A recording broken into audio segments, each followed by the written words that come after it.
Okay, welcome back to the workshop and introducing a brand new project.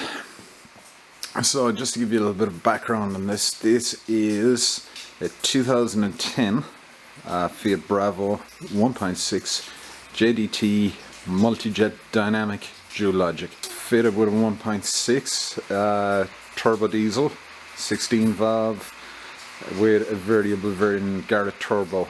Unfortunately, it's also fitted with a diesel particulate filter because of the fact that it's a Euro 5 car, and that is one of the reasons it's sitting in here today. So picked this thing up. We wanted a small economical automatic. I must say I was never a fan of Italian cars, but the more time I spent around them in Italy and driving rentals and things, thought, you know what, let's try one out. And as well as that, might get some good videos out of it. I've noticed that a lot of the stuff on YouTube relating to these cars is either in Italian or Polish, very few English videos, so might be useful to a few owners out there if we run through a couple of problems. So I'll just start very briefly here. Just move this jack out of the way, open the driver's door, and this is the big difference to most Bravos. The gear selector. So it's got a 6-speed dual logic gearbox, which is an automated manual gearbox, which could prove to be a whole lot of trouble, but again, why not give it a go? I believe this gearbox started out life quite a long time ago in Alfa Romeos, so it should be pretty well proven. And here is the engine. So as you see at the moment, there is a big gap right down here where that Garrett turbo should be sitting. So when I picked this thing up, put some diesel in it to bring it home, and I figured there was something wrong with it. A friend of mine had checked it out for me, and sure enough, the diesel particulate warning light came on as soon as it had fuel in it. It was trying to regenerate but wouldn't. So about a few miles later, engine management light came on, and when I checked the codes when I got home, it turns out that there was a problem with the turbo actuator. So it's a variable vane turbo. Actuator was sticky in it, probably carboned up. I would imagine this car did a lot of short trips because it was in the city. So I pulled the turbo a few weeks ago now, but things have been busy, and packed it off to my friendly reconditioner, and here it is in all its glory. You just sit it up here on this car where we can take a look at it. So this went to Turbos Direct in Ballincollig. Now when they got it as well, they found that there was damage on the core of the turbo, so they had to replace the core. They replaced obviously bearings and seals. They put a brand new actuator on it, but did an absolutely beautiful job on this. They obviously blasted the entire body of the turbo, and it has come back in beautiful condition. As you can see there, I've just got some gloves put over it just to keep the dirt out of it for the moment. So I'll pop that back in there. Now, what I discovered was the nut had come off the end of the impeller on the air side of the turbo as opposed to the exhaust side, and looking at the vanes, that had obviously tried to ingest that. So worrying about where the nut was, I removed all the air ducting and removed the air box. So no sign of it. Somebody obviously changed the filter in the past, and that has come out of there. But while everything's apart, I'm going to give it all a thorough clean. Another problem I had was this stud on the back of the manifold stripped, and also one of the nuts underneath the manifold rounded. So what I did was dropped out the DPF, which I'll show you in a minute, which should sit down there, and stripped a lot of other stuff in the engine bay, removed the exhaust manifold from the car, and then we got some heat on it, removed those nuts. We also removed and replaced the studs on the manifold as a precaution while it was out. Obviously one had been damaged, would have probably get away with it, but there was no point in going that far and not doing the job properly. So I've got all these sections of ductwork. Just gonna hand my light back up there again. Need to replace the lamps in these workshop fittings. The light in here is pretty poor.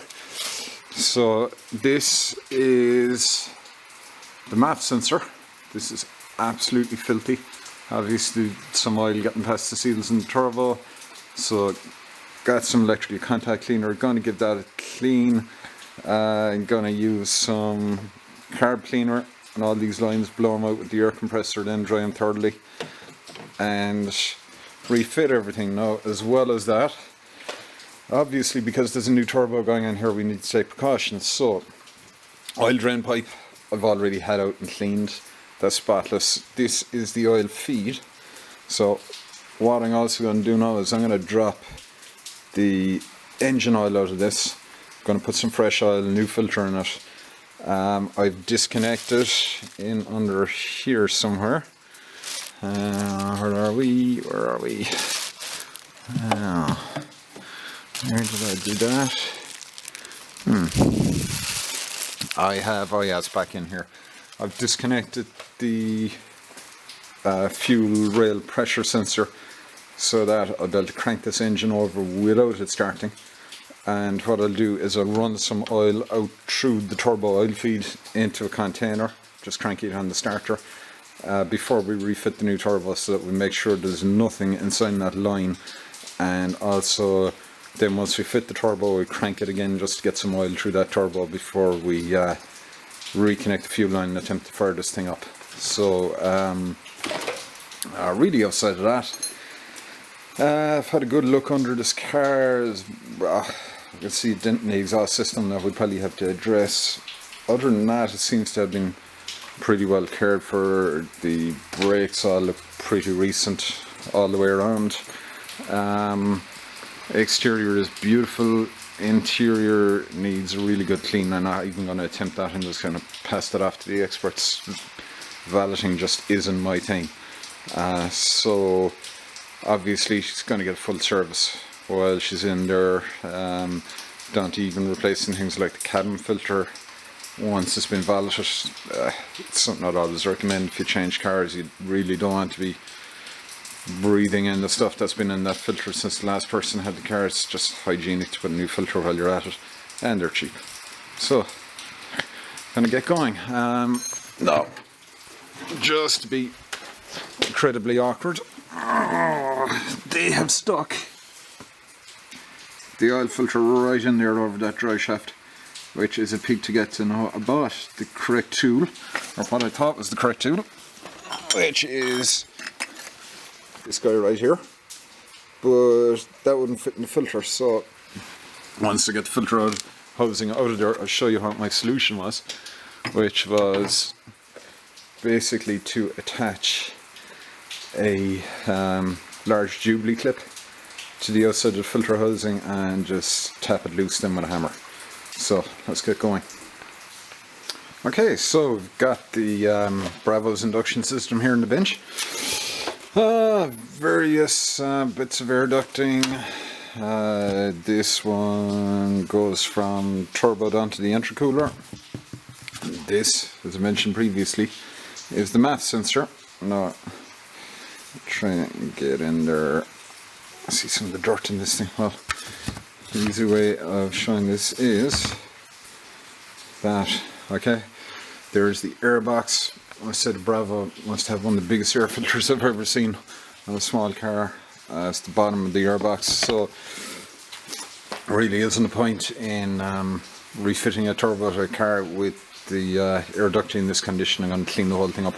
Now, another tip as well, if you've ever had piece of a turbocharger go missing, especially the little nut that's in the impeller, apparently what can happen is it can shoot out of the turbo, go into the plastic tube, and because it's hot it can embed itself in the sidewall. So I need to check all these thoroughly to make sure that that piece isn't in there. Now, I suspect that at some point somebody's changed the air filter and they found that part of the air filter in the car is really, really new looking. So new in fact that I'm just going to reuse it. It's not really worth changing it. I think it's probably only done a few thousand miles. I know the car was serviced incredibly recently, so it's probably changed at that point. I know that the car has had a water pump and timing belt. And there's another service sticker on the windscreen which is very recent from main dealer. So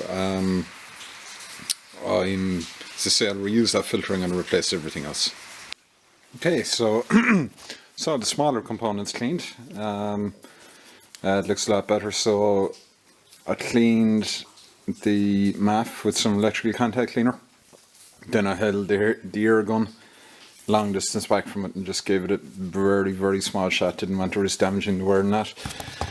Cleaned this induction pipe. I'm going to dry that thoroughly. Afterwards I've blown it out with compressed air, but I just want to make sure there's no carb cleaner left that the engine can fire it up and try and run on when I go to bring the oil pressure up. I've used carb cleaner in the past to clean out an EGR valve and also clean out gunk out of an inlet manifold and clean the ports and an engine. Try to keep it out of the ports. I don't think any got in there. Well, no, a huge amount didn't get in there, but some little bit didn't. When the engine started, it just knocked like hell. Gave me a bit of a fright, so just going to make sure that it doesn't end up inducting any of that. The airbox is outside because the airbox is that filthy that I figured off I was better off just covering the thing in degreaser and giving it cleaning with the power washer. So got it sitting over here, giving it a further coating of gunk, and see I've just sealed up the inlets as best I can, and there's a lot of accumulated oil that came down off the engine plus raw dirt. It's all mixed together, so once the gunk has done its work I'll power wash this and then make sure it is thoroughly dried on the inside with compressed air and clean the inside with carb cleaner, put it back in the car. Okay, so this is my freshly cleaned oil filter housing. I've put the new filter in there, I've put the new O-ring on the housing. Let's get the camera to focus right in there.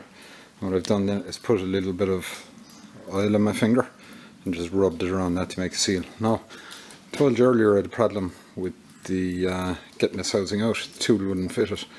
So basically what I did was attach this Jubilee clip onto the filter. So I had no easy way of getting a filter tool in there, and just put a screwdriver in the screw end, just tapped it around very gently. It gave me enough of a grip on it then to unscrew it. Because this filter fits in horizontally, I can't pre-oil it. If I was fitting it vertically, I'd fill the housing with oil, let the filter element soak up some of that oil, then reattach it to the engine, just to reduce the amount of time that the engine is running with low oil pressure when it starts first. But we'll overcome that by cranking the engine with the fuel rail disconnected, which we have to do regardless to get oil up to that turbocharger. So I'm going to fit this in. I will then fill it up with this. So Valvoline, never used it before, but these engines with DPFs, it's actually my first time dealing with one, and they need a very specific grade of oil, or apparently you can run into problems with them. The oil degrades very quickly because during the regeneration cycle you can get fuel and things washed into the sump. So we're going to refill with this. So I'm going to get this filter back in place.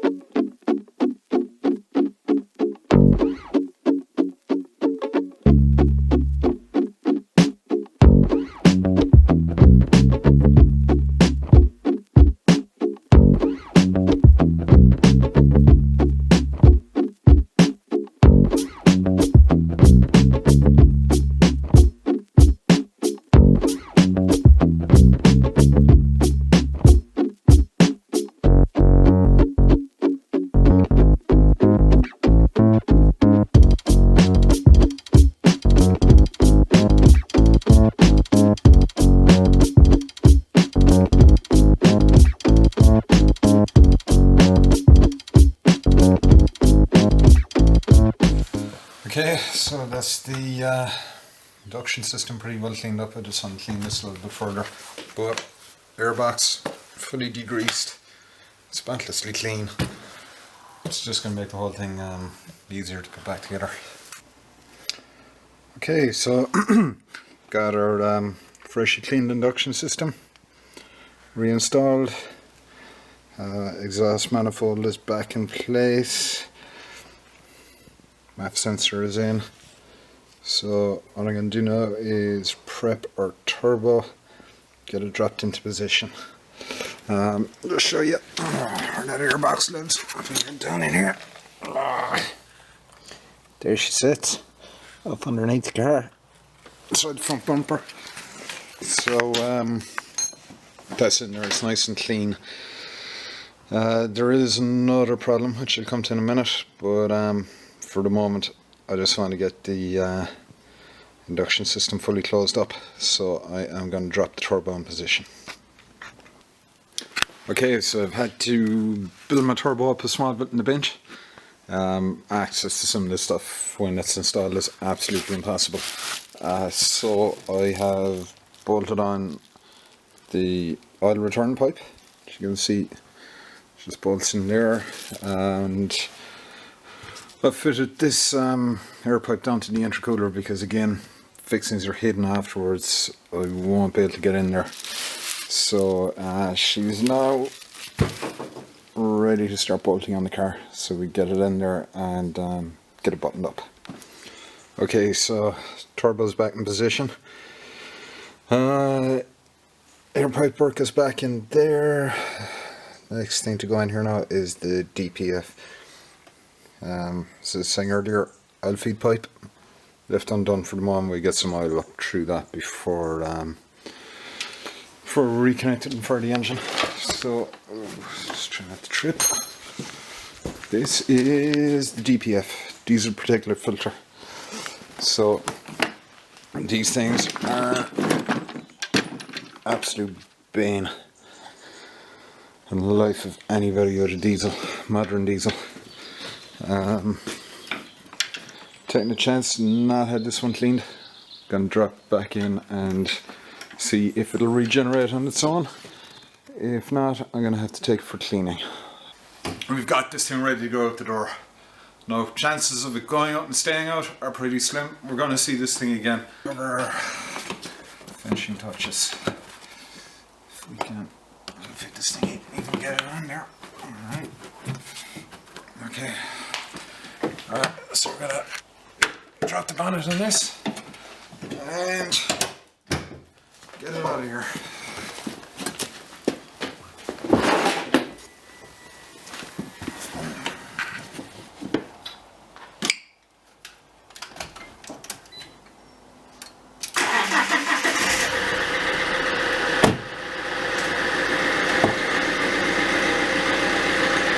Straight.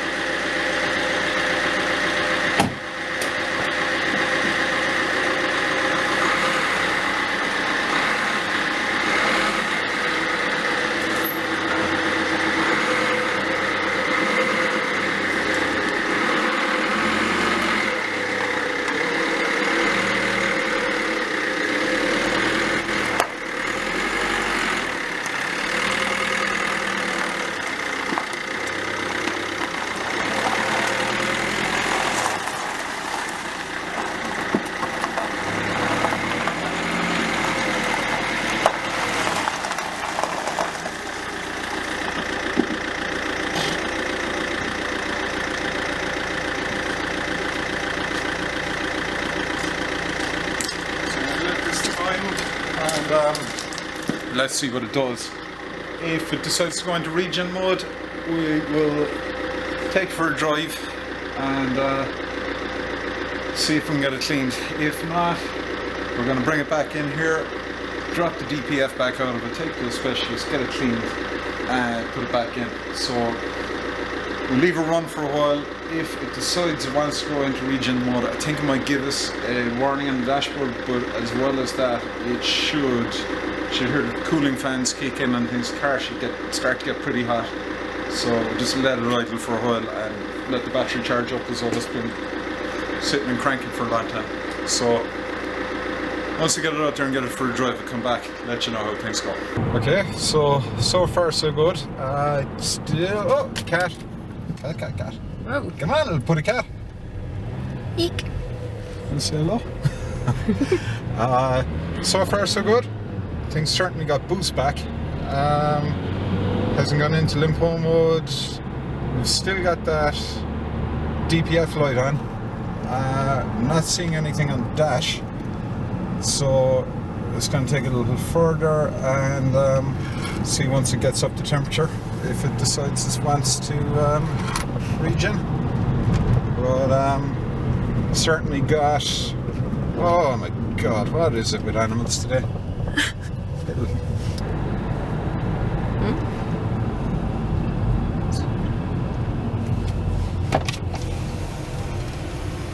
Listen to it there, you know. Okay, yeah, that smells hot. Got a cooling fan and the car smells hot, so we might be in regen. No, the car smells very hot, so I'm actually going to pull over and check it.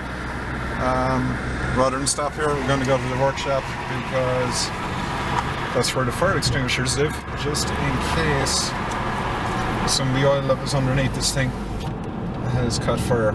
Going along, there's a huge cloud of white smoke behind this thing. I couldn't quite tell if it was blue or it looked kind of whitish, right?